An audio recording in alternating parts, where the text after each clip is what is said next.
Japan's public debt just hit 260% of GDP. That's not a typo. For every dollar Japan makes as a country, it owes $2.60. To put that in perspective, if you made $50,000 a year but owed $130,000, you'd be sweating bullets. But here's the thing that'll blow your mind. For decades, nobody cared. Japan kept borrowing, kept spending, and the world kept calling it stable, safe even, the land of bullet trains and perfect robots.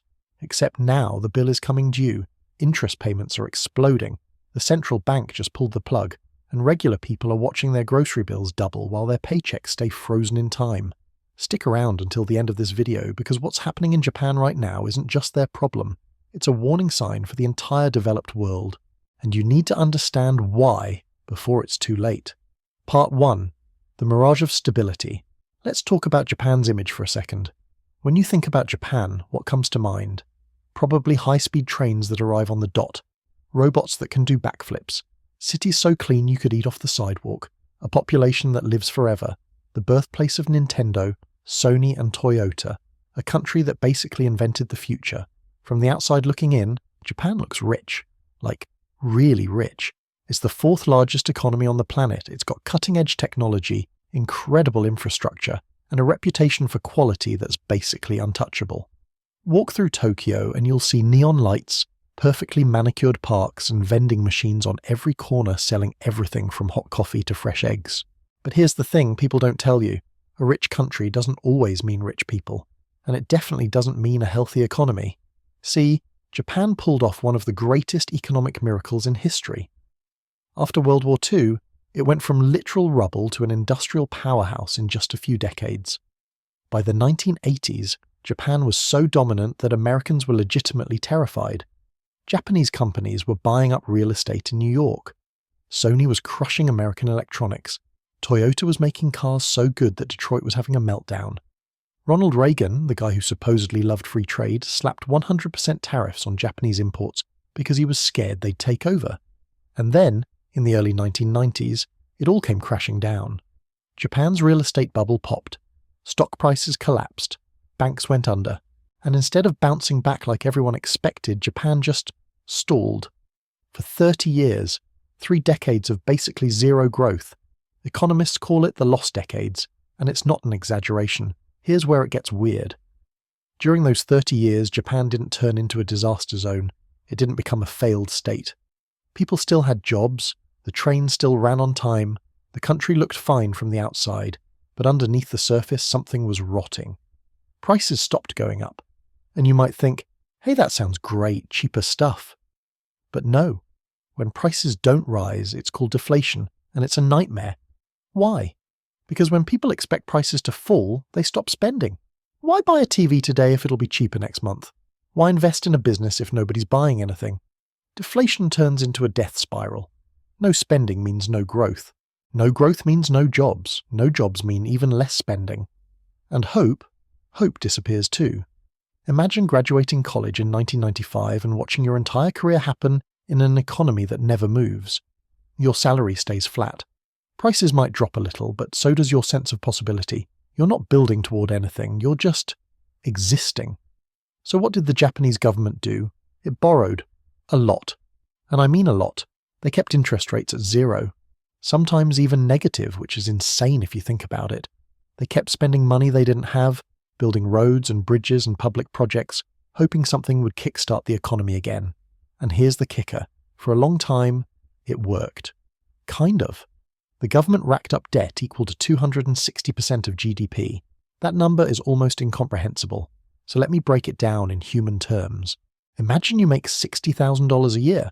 Now imagine you owe $156,000. That's your mortgage, your car loan, your credit cards, your student loans, everything combined. Sounds bad, right? But now imagine the interest rate on all that debt is basically 0. You're barely paying anything to service it.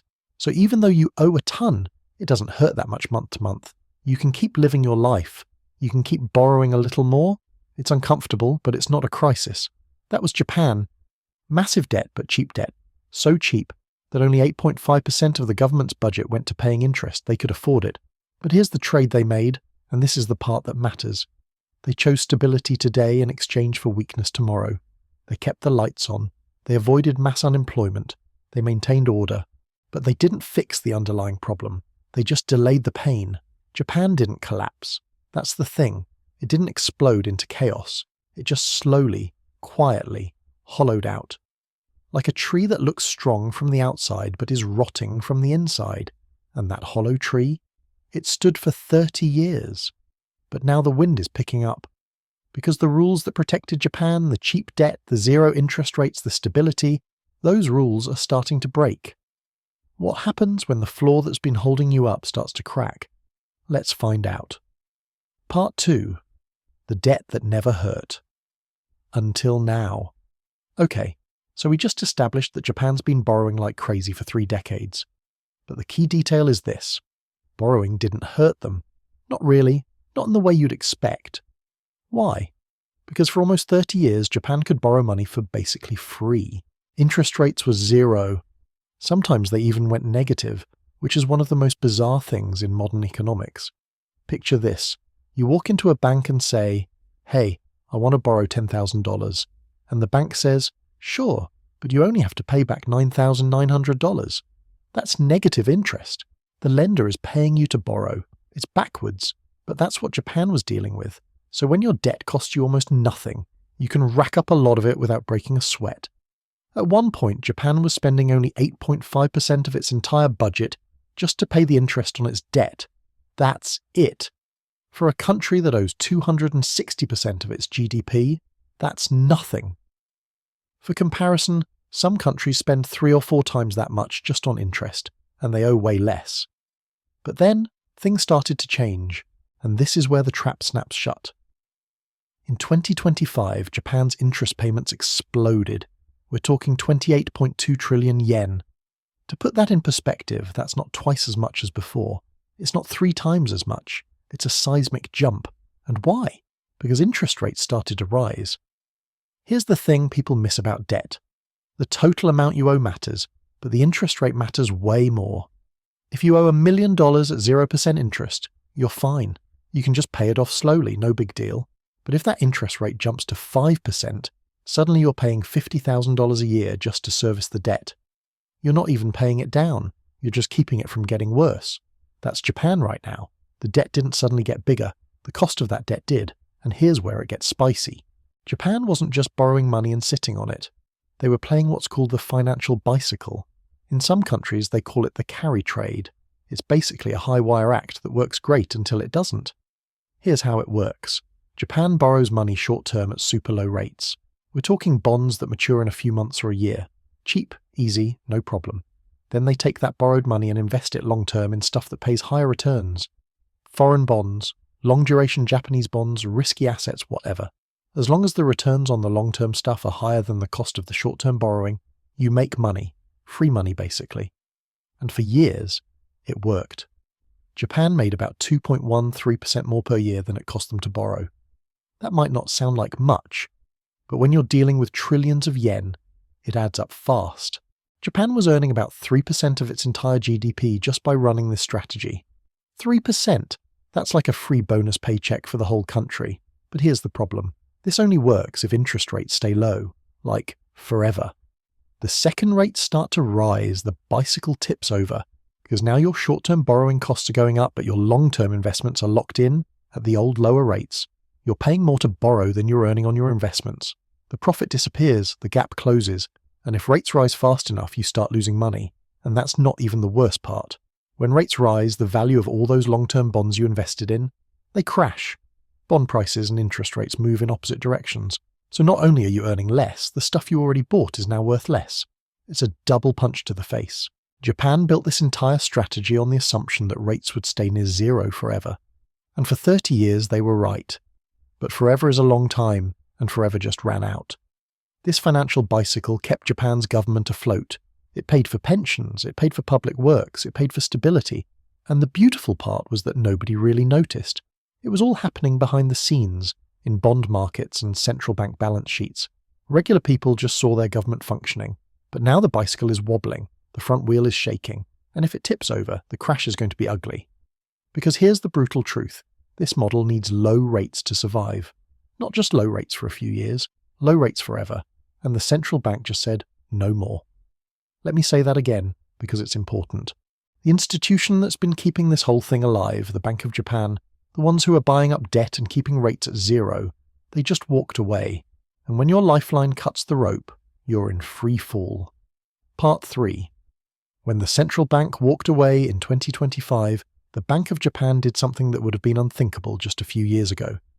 They raised interest rates to 0.5%, and then they pushed them even higher to 0.75%. Now, if you live in the US or Europe, you're probably thinking, 0.75%, that's nothing. My savings account pays more than that. And you're right. In most of the world, that's a joke of an interest rate. But in Japan, this is an earthquake. Let me explain why this matters. Japan had negative interest rates from 2016 to 2024. Negative. For 8 years, the cost of borrowing money was less than zero. The Bank of Japan was basically paying the government to take loans. It was financial life support. And during that time, the Bank of Japan became the government's best friend. They were buying up government bonds like candy. At one point, they were purchasing about half of all new debt the government issued. Half. Think about that. Every time the government needed money, the central bank would just swoop in and buy the bonds. It kept demand high, kept prices stable, and most importantly, kept interest rates near zero. This wasn't normal. Central banks aren't supposed to do this. It's called monetizing the debt, and it's the kind of thing that usually leads to inflation, currency collapse, and economic chaos. But Japan got away with it for decades because they were stuck in deflation. Prices weren't rising, so printing money to buy government debt didn't cause runaway inflation. It just kept the machine running. But then inflation showed up. Not the devastating, economy-crushing kind. Just normal inflation. 2.9%, 3%. By global standards, that's tame. But for Japan, which spent 30 years with prices falling or flat, this was a 5-alarm fire. And the Bank of Japan had a choice. Keep buying government debt and let inflation get worse, or stop buying and let the government fend for itself. They chose option 2. They stopped buying. They raised rates, they walked away, and the second they did, the cracks started to show. Government bond auctions started failing. And when I say failing, I mean the government would try to sell bonds and nobody wanted them. Or they'd sell, but only at much higher interest rates than expected. The bid-to-cover ratio, which is basically a measure of how much demand there is for bonds, dropped to its lowest level in 14 years. 14 years. That's not a blip. That's a trend. Let me explain what a bond yield is, because this is key. When the government issues a bond, they promise to pay you back with interest. If people want to buy that bond, the price goes up, and the yield, the interest rate, goes down. If nobody wants it, the price drops and the yield goes up. Right now, Japan's bond yields are spiking. The 40-year bond started the year at 2.6%. Now you can't sell it unless it offers 3.7%. That's a massive jump. And the 20-year bond, it hit levels not seen since 1999. Why does this matter? Because higher yields mean the government has to pay more to borrow. Every new bond they issue costs them more. Every old bond that matures and needs to be refinanced costs them more. The debt didn't change. The cost of servicing that debt exploded. And it's not just the government that's bleeding. Japan's biggest insurance companies just reported $60 billion in losses on their bond holdings. $60 billion in 1 year. These are the institutions that were supposed to be stable, conservative, safe, and they just got hammered. Why? Because they bought long-term Japanese bonds when rates were low. And now that rates are rising, the value of those bonds is cratering. They're sitting on massive paper losses, and the more rates rise, the worse it gets. So now these insurance companies, which used to be big buyers of government debt, are backing away. They're not buying as much, they can't afford to. They're licking their wounds. And foreign investors, forget about it. They were piling into Japanese bonds earlier in the year, thinking they'd found a safe bet. But the second the BOJ started raising rates and bond prices started falling, they ran for the exits. Foreign investors are fleeing. So let's recap. The Bank of Japan stopped buying. Insurance companies are pulling back. Foreign investors are leaving. Who's left to buy Japan's debt? Nobody. Or at least, not enough people. And when demand collapses, prices collapse. And when prices collapse, yields spike. And when yields spike, the government panics. Because remember, Japan's entire financial system was built on the assumption that money would always be cheap. The government could borrow at near zero rates forever. Pensions, social security, infrastructure, everything was priced into that assumption. But that assumption just shattered.